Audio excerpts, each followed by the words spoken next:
दिल्ली विधानसभा में Dwarka express way के निर्माण के दौरान कैग की जो रिपोर्ट आई है, इसमें वित्तीय अनियमितता की बात की उस पर, और साथ ही साथ में जीएसटी अमेंडमेंट एक्ट पर चर्चा चल रही है। तो इस दौरान बीजेपी के जो विधायक उन्होंने वॉकआउट किया। दिल्ली से कार्य मंत्री सौरभ भारद्वाज मेरे साथ है।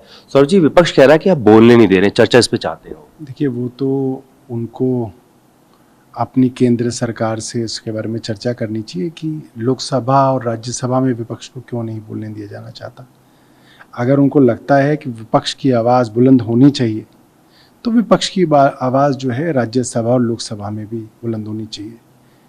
राज्यसभा और लोकसभा के अंदर तो आम आदमी पार्टी और अन्य विपक्षी दलों को जो मेंबर्स हैं, जो उनके लीडर्स हैं, सबको सस्पेंड कर दिया गया। जब तक प्रिविलेज की कार्रवाई चलेगी तब तक वो सस्पेंड रहेंगे। ऐसा तो कभी हिंदुस्तान के इतिहास में नहीं देखा गया।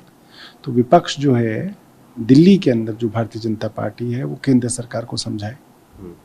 ये भी कह रहे हैं कि चर्चा के दौरान जो सभापति हैं, उपसभापति, उनके द्वारा भी कुछ उनको बदतमीजी की गई है, सामान्य पार्टी का कहना। देखिए, जिस तरीके से दलित सभापति के साथ बार बार बदसलूकी करते हैं, बदतमीजी करते हैं, ये अच्छी बात नहीं है। दूसरे कह रहे हैं कि जो जीएसटी अमेंडमेंट एक्ट है वो तो लागू हो चुका, कानून बन चुका, उस पर चर्चा करके फायदा क्या?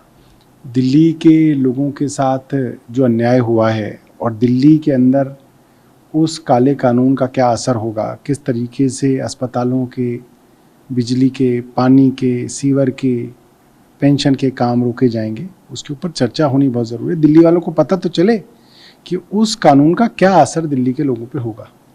मेरा आखिरी सवाल, जब यमुना एक्सप्रेसवे की बात हो रही, द्वारका एक्सप्रेसवे की बात हो रही थी, तो उसमें पूरे देश में जगह जगह परियोजनाओं के जिक्र जो है वो आपके सहयोगी मंत्री और विधायक आमंत्रित कर रहे थे। देखिए, कैग की रिपोर्ट तो केंद्र सरकार की एक संस्था है, उसकी रिपोर्ट है, और उसकी रिपोर्ट में आया है कि हज़ारों करोड़ रुपए के घोटाले हुए हैं, केंद्र सरकार के अधीन डिपार्टमेंट्स ने घोटाले किए हैं। तो उसके ऊपर तो कांग्रेस के समय में सरकार गिर गई थी, मंत्रियों के इस्तीफे हो गए थे। भारतीय जनता पार्टी की सरकार को इसका जवाब देना चाहिए। जवाब देना चाहिए। बात करने शुक्रिया। अपने वीडियो से कपिल बेदी के साथ जितेंद्र भाटी, मेरे पास दिल्ली।